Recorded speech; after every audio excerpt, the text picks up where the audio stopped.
At the careers dinner last week, the academia table was by far the largest. So I think asking staff if they'd be willing to give talks on their path into academia, into how they progressed into the issue. Okay. So yeah, seeing how they would progress into academia, what sort of they took, whether they considered anything else, sort of getting a first-hand perspective of people we've been taught by and understand. When I consider myself going to see out, for example, careers advisor, there's always this big fear in the back of my mind that there's always an expectation that I come in there with questions, with at least an idea of what I want to do, rather than what do you think I should do. So I think in terms of careers for next year, it'd be better to perhaps create sort of opportunities for specific careers that you can go down with no expectation of actually having an interest in a career, just to see, ask questions, see what it's like, be told what the career kind of involves, and play on that chance that maybe it would just click with you. Again, this is quite an odd question for me to answer because most of my ideas of what to do careers are already in the proceedings of doing. In general, I think we're doing quite well with alumni dinners and with careers student wine events. Maybe we could ask beforehand to the students what areas to look in, but we've kind of with word of mouth done it, but maybe a bit more in an official way, so then we know exactly which areas to then go and look for. Whilst now it's a bit of like, has anyone got any contacts in anything? Or in general, I think it could be worth, although we're a bit skeptic in general about Richmond and Fordham being too involved with them. However, if needs be, we might want to do some kind of joint careers activities or dinners with them. But I think also this is an idea that's already circulating. I'm not too sure how formalised it is. Adequately answered? Yes, adequately answered. Actually, very good. Ms. Blatch. So Henry mentioned how he had managed to interact with other unis other than Fordham and Richmond, such as UCL and Imperial. My question is whether the rest of the panel would agree to do this and how they would do so, considering most of Alton halls next year will be filled with such students. So how will we foster engagement with... And if they wish to do so as well. Okay, so if you wish to do so, and how would you foster engagement with other colleges? Stefan, we'll start with you and come down to this end of the stage. I take it you don't wish to hear from Henry. No, he already asked. Very good. I mean, this year we already had contact with Richmond and Fordham and other universities, although I wasn't primarily involved, directly involved, but I know the union has. And I could just, if the president, if needs be, I could just continue that. I think people would know my name as well, so I think it would be easier.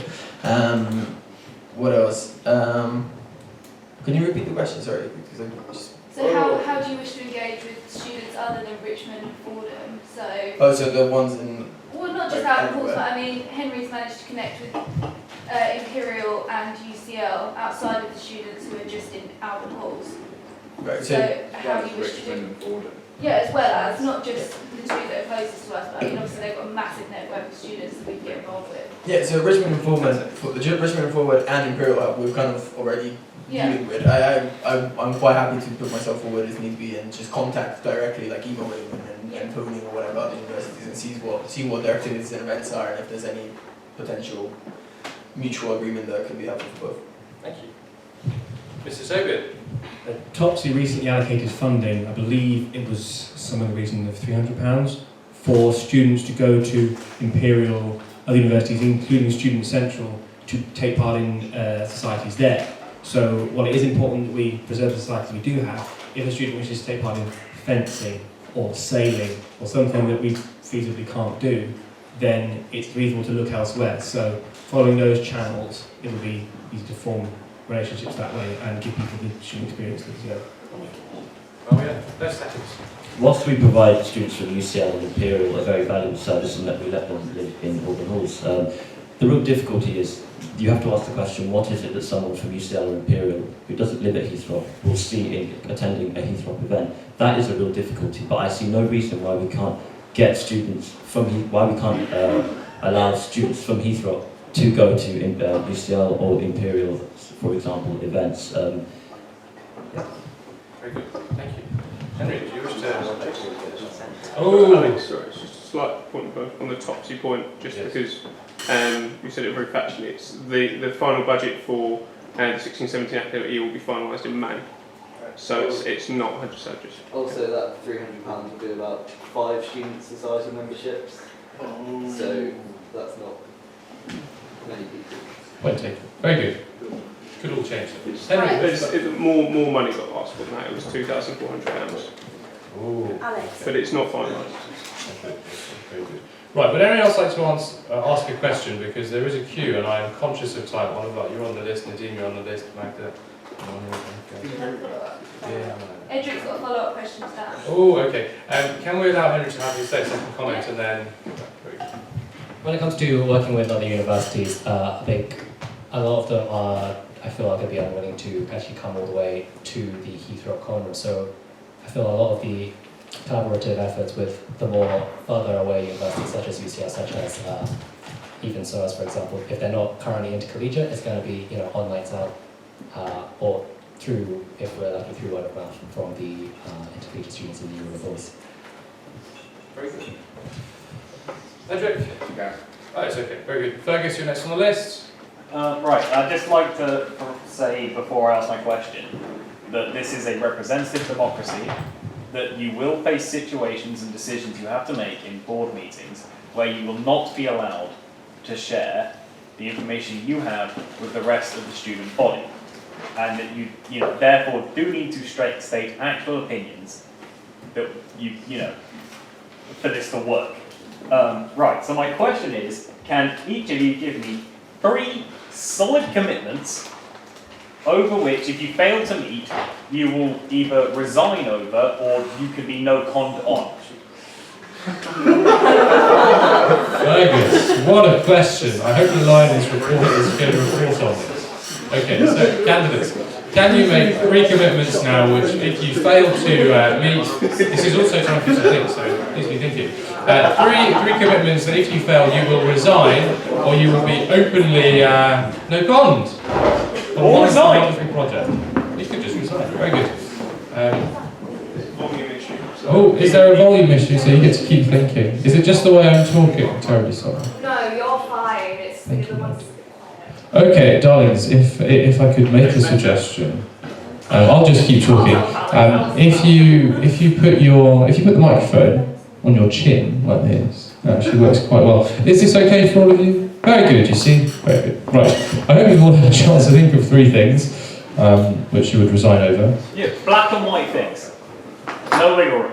Right. Commitments. You have 30 seconds and we will be very, very, very strict on this one. Okay? Very good. Stefan, we'll start with you. So I imagine you probably thought about this already. Okay, if I had sex with a pig's head, I'm from the land of Italy where people don't resign, even if they got caught in a scandal. I don't think there would never be a case in which failing one of these things would be so strong that I would have to completely give up on what I was doing. But I think in general, if students really didn't think that they were having a good time in terms of events provided and in terms of representation, that's due. You don't have time for a third, I'm afraid. Well, the third one was the pig's head. So in those things, if a certain amount of students came to me and said you're not doing your job properly, I would resign. A certain amount of students, how many students? Like 10? I don't know. 15. 15. There's a 15. Okay, chorusy. 4%. Wonderful. Impossible to achieve. Only got 30 seconds. We have dropped it down by 1%. Right, so I think I should get this out of the way first. If I've ever, if I feel that I am unfairly favouring Poland society in terms of budgeting, in terms of whatever, if I ever favour the Poland society over any of the other societies, I will resign over that. Favouring can be an undue, disproportionate amount of the budget towards that area, inappropriate spending, and the like. Of course, if I'll make every commitment for the future of Heythrop, if I ever, through some sort of faux pas or the wrong word at the wrong time, jeopardize a potential partnership with Heythrop that I feel that the students' union, or the student body, sorry, would otherwise deeply regret, then I will resign over that. And for a third point, I can't think of the third point. Very good. Good set. If I ever do something which I realise has run contrary to the students' interests or views, and I've done it because I want it, regardless of what the students think, then I would invite being no con. However, if at the same time, if I do something which I will fight to maintain the quality we have, academic-wise. So if anything happens on my part which diminishes the academic quality, then I would invite being no con or resign. And I think I already committed earlier to, if it becomes a persistent problem with people saying you're not in your office, you're not being there to talk to you, you're not there to be open and you're not honouring your commitment, then I would resign or invite being no con. Thank you. Mawia. Well, I can't imagine that I would ever do these things, but if in the case that I didn't commit, for instance, to my extended office hours as your academic representative, particularly for postgraduates as well, I would resign. Also, if I didn't continue some of the excellent work done in welfare and equality, such as upholding and improving Mental Health Awareness Week, I would happily resign. And also, if I didn't train executive officers to the standard in which students feel they have a broad range of people they can refer to, then again I would resign. Thank you very much. Perfect. Oh, have you thought of the third one? I have thought of the third Very quick. If I ever, knowingly and sincerely tell a lie, as much as you can sincerely tell a lie, I will resign over that. Non-jokingly, dead serious, telling a lie as president. Yes. Very good. Honesty is the best policy. No, you wanted the pig's head, Mr. Campbell. Oh, sorry, Mr. Barratt. Yes, Fergus, you can have a very quick follow-up. All right, it doesn't quite work because there was 2 or 3 black and white commitments, 2 of which came from Edward. My follow-up is there something your opponent has committed to that you wish you had?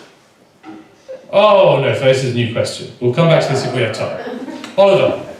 Yes. The role I do is very much multifaceted, and I find myself being torn between a number of things. However, 2 streams of this seem to be, one, dealing with Roehampton, sitting in rooms with lots of papers that I'm not allowed to talk about, and the other part of that is dealing, or a separate part of my job rather, is dealing with things like academic affairs issues, sitting in meetings like Learning and Teaching Assessment Committee. Those are 2 very different things, so whilst they have some overlap, we need to care about academics for Roehampton, are broadly separate things. This is to all the candidates. What are you more excited about, and what do you think is more important to your role? I appreciate Stefan will have some difficulty being excited about what he already does, but regardless. Very good. Mawia, we'll start with you. Come down the table.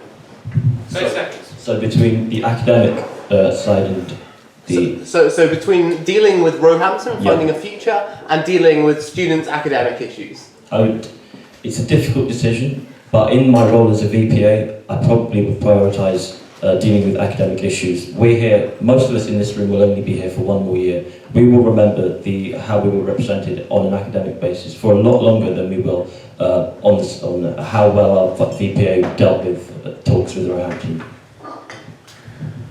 I think the first bears on the second, in that dealing with the nature of the changes that Heythrop will undergo in terms of the partnership with Roehampton will impact upon the factors that will change the academic standards. So, for example, if something that happens with Roehampton and cuts need to be made somewhere, that could be impacting on the academic side. So I think there's an overarching responsibility the President has on both sides. So I think picking one would be a bit too reductionist. Henry. As you were describing earlier, when you about the academic role, it's a very important role. I agree, but it's also incredibly unpredictable as to what events come up, what issues come up throughout the year. So, at this point, currently in time, I'm going to have I'm obviously more excited about the Roehampton partnership. I feel like I understand that slightly better, although, as we know, the college has been a little not so forthcoming with precise details. But that I feel is where I'm more looking forward to in the president as well, personally. Right. Obviously, I've been focusing more on Roehampton and that kind of representation than on academic because Oliver and Sachi were both quite involved in academic, so there wasn't too much need for my help, for my contribution. So, and I've been very excited about Roehampton and what that's entailed. And I'm also excited to see how the VPA role will shape in terms of the academic side. It's different levels of excitement. One is more of an immediate matter, if that makes sense, like a more present day result, whilst the other one, Roehampton, is more of a future thing. So both are very exciting and both are incredibly important. It's also difficult for me because, like, I know one, I don't know the other one. So. Oh, and you're doing it now as well, which is very good. Right, Nadine? I swap my question with Jenny. I swap my question with Jenny. Okay, Jenny, go. Give one reason why we should vote for the other candidate that's running for your role that isn't a reason that applies to yourself. Ooh, okay, good. One reason, one line. I'm not timing this, so don't take the piss. Right. Mawia, we'll start with you. He's an excellent vice president. I think he's done a great job this year. I think one reason why you should vote for him is because, well, he's been a vice president. That's what I would say. It's something I completely hold my hands up and say I haven't had that experience. It's not. I don't think that it constitutes as a weakness because it's a very different type of union next year, and it has the integrated aspect of academic affairs as well. But I think, yeah, he's excellent. I think that what Henry's accomplished this year in terms of building links for societies has provided a good foundation for next year. Coming back to my earlier point of we need to build foundations with other to keep the societies alive. So those connections that he's built will be very, very fruitful, I think. Very good. Henry? Just reading over Danny's manifesto, it seems he has a lot more, a lot more points going to a much broader range of affairs than I personally do. So I think that's a very good reason to consider Daniel if I haven't covered areas that you're particularly engaged with. Stefan? Well, as I see it myself, I found myself very lucky that next year as vice president, there's two strong candidates for next year as vice president, academic, both of them are quite nice. And Mawia is one of the kindest and loveliest people I know, and I openly say that. Hopefully, like, you said something different, like, I'm not sure what I think of myself in terms of kindness, but that is one of his strongest points, is kind of generosity. A sickening question, thank you, Jenny. So much sweetness around here.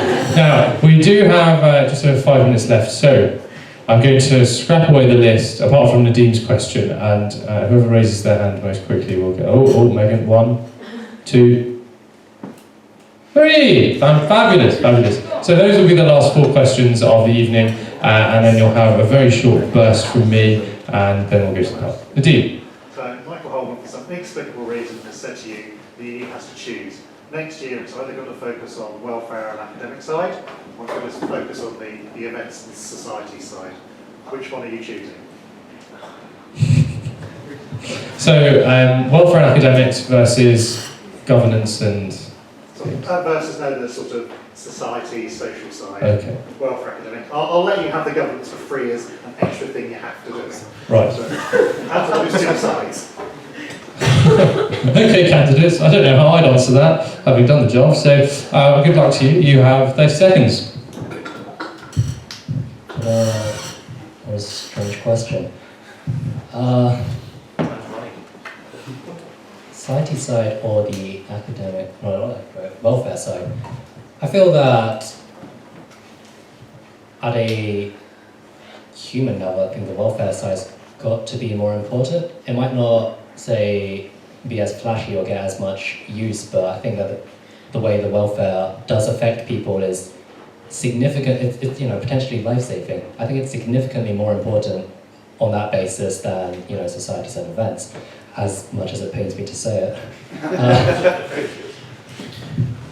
I imagine you see it as this like individuals in our roles, not the union in general, or is it otherwise? Michael has decided that the union can only do one of those two things, which The union or the union me? as a whole Okay. can do one of those two things. Well, I think. So therefore, what do you as an individual think? Well, my role would definitely entail, like, regardless of anything, to focus on the academic and welfare. The society events wouldn't be part of my constitutional role, but as a part of the union, as a union, I would also think I would pick the welfare and the academic, because that's kind of the reason why people come here to get a degree. And if that fails, the whole value of the university fails. If the social aspect fails, it is a massive and influential part, but it's not the whole constitutional and institutional value of the college. And the reason why we're here. I don't think the two are in as clear cut as you make it out in terms of the social side of the uni.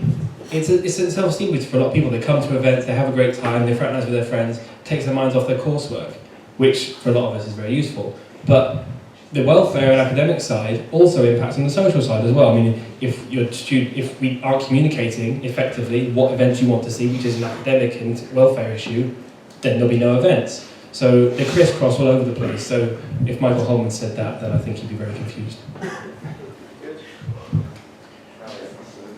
Well, I've promised to uphold all areas, and if I was put in such a position that I had to choose one or the other, I would honestly consider a resignation, because I wouldn't feel comfortable working in a union that overlooks any of these areas.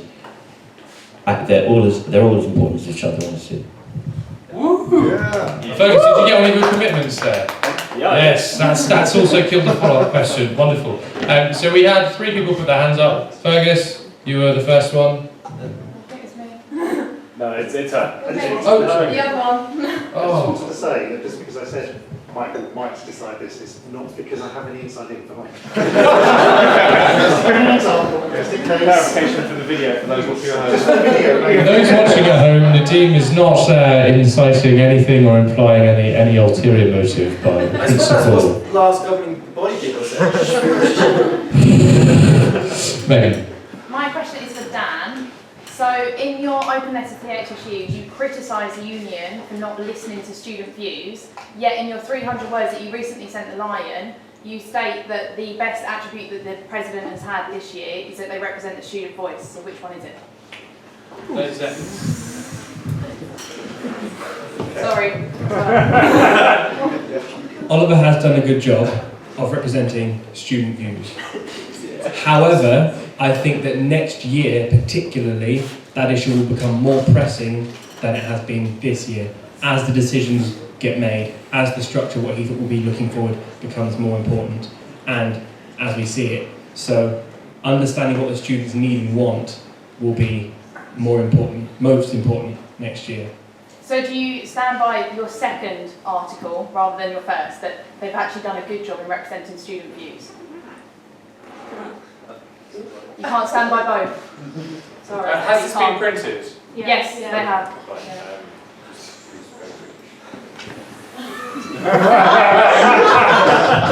I think we'll take that as no point. Yes, we're taking that as no point. Very good. Magda, did you have a direct follow-up? Direct follow-up, Magda. So, we're ignoring the question because clearly you don't have an answer. But how would you develop it then? You're saying that Oliver did a good job, but clearly you also think he didn't do a good enough job. So how would you do a better job? So how are you going to improve on the current post-topic? Very good. 30 seconds. I think what I would do to develop it is open more lines of communication between more than there are currently. So, as I said before, on Wednesday, I'm going to go and see Catherine Powell and Michael Holman and ask if they're willing to commit to the college being more available for students and the union and the representatives to ask questions, to raise concerns, to raise issues. So next year it will be very, very important that the student issues are raised, and they're represented by the union. Very good. And now the 10 seconds. Fabulous. Right. Nonny, you had your hand up earlier. I think it's easy for us in Heythrop because we're so small to feel like we're in a little bit of a bubble. And I'm just wondering if any of you are involved in any other student politics apart from running in this election. And are there any like national student campaigns that you'd be interested in joining to raise our profile on a national level? Woo, go in US. Right. So you all have 30 seconds to answer that one. They're on camera, Alex. Oxymoron. Right. Chaps, 30 seconds. This year I've gone to a student governors NUS, I think it was organised conference. Leadership Foundation. Leadership Foundation. And there I met lots of president and vice president from other universities. And there's another conference I'm planning on going. That's an NUS. I'm definitely sure that's an NUS conference. Yeah. But please, obviously this is part of the job I've been doing, so it's not something that I've done outside of it. But I think the only reason I would give for that is that I've been quite busy with this uni so far to kind of spend time with other universities. Henry? As it so happens, I'm actually very close friends with the vice president of Tobin, which I don't know how happened, but in other universities as well, Westminster, with their Pokemon Society, they've had all kinds of troubles this year, so I've had to give their current president an earful regarding what they've been up to this year. In terms of moving on from that sort of society head role to president's role, I think Heythrop currently has a lot on its plate at the moment internally. At the same time, should the opportunity come up to start up something with the NUS or whatever, make some waves, then I think it would be not something I wouldn't consider. The people's flag. As I said before in my manifesto, I want to use the time we have left to make sure that we do build these bridges, even for our own sake, in terms of when we graduate next year or the postgrads when they leave. So encouraging external society activities, so building relationships, or improving current relationships with Imperial, Student Central, those kind of things. On terms of a national level, in terms of working with, say, NUS, I haven't as yet built the relationships, but I do think they are incredibly important, so next year that's definitely something I will be looking into. Can I just clarify my question?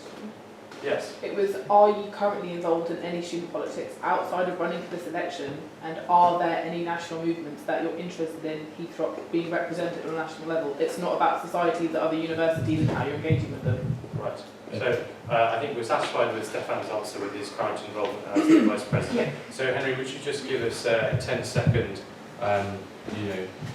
input into that? I try not to, as much as I can, try not to intervene with the politics of other universities. I don't think...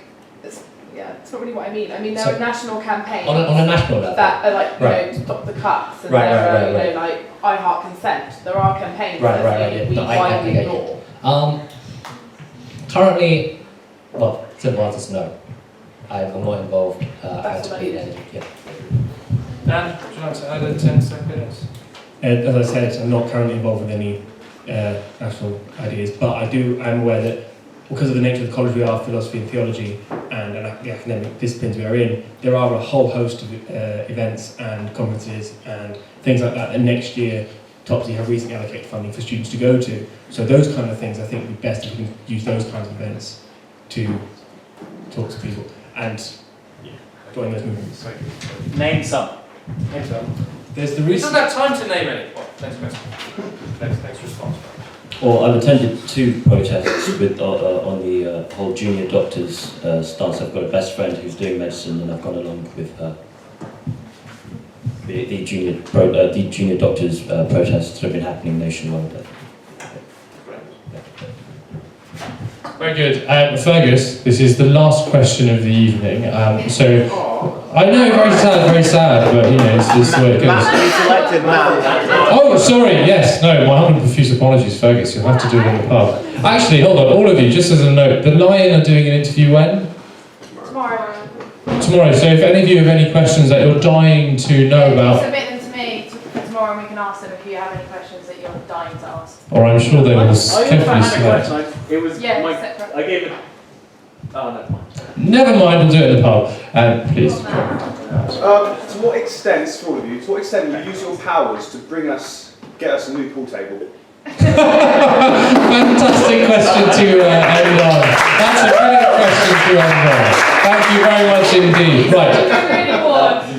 Yes, it is. 30 seconds. Table tennis is better. And also some art. Right, okay, last year one of the first things I did was buy new pool cues and they kind of died. But yeah, if that's something that you want, we can buy it.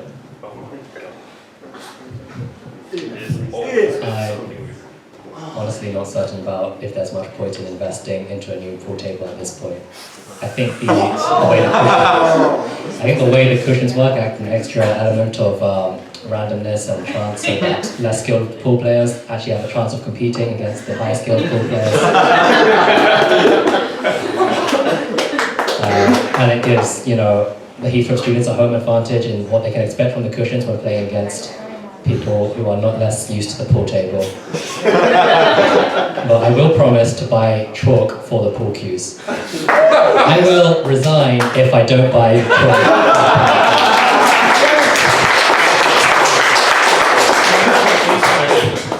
If you want a new pool table, I'll do my best to get you a pool table, and the ping pong table's on its way out as well. So, as I said, my entire position is all about asking the students what they want and getting the students what they want. If you want a pool table, you can have a pool table. Well, yeah, I share your concern about the pool tables. I'm more worried about the pool cues. In fact, a year ago I wrote on that wall that we need new pool cues, and the pool cues are still terrible. They're brand new. Are they? Yeah, these are really good. Right. Table! A table, okay, yes. Well, yeah, I will get you a table.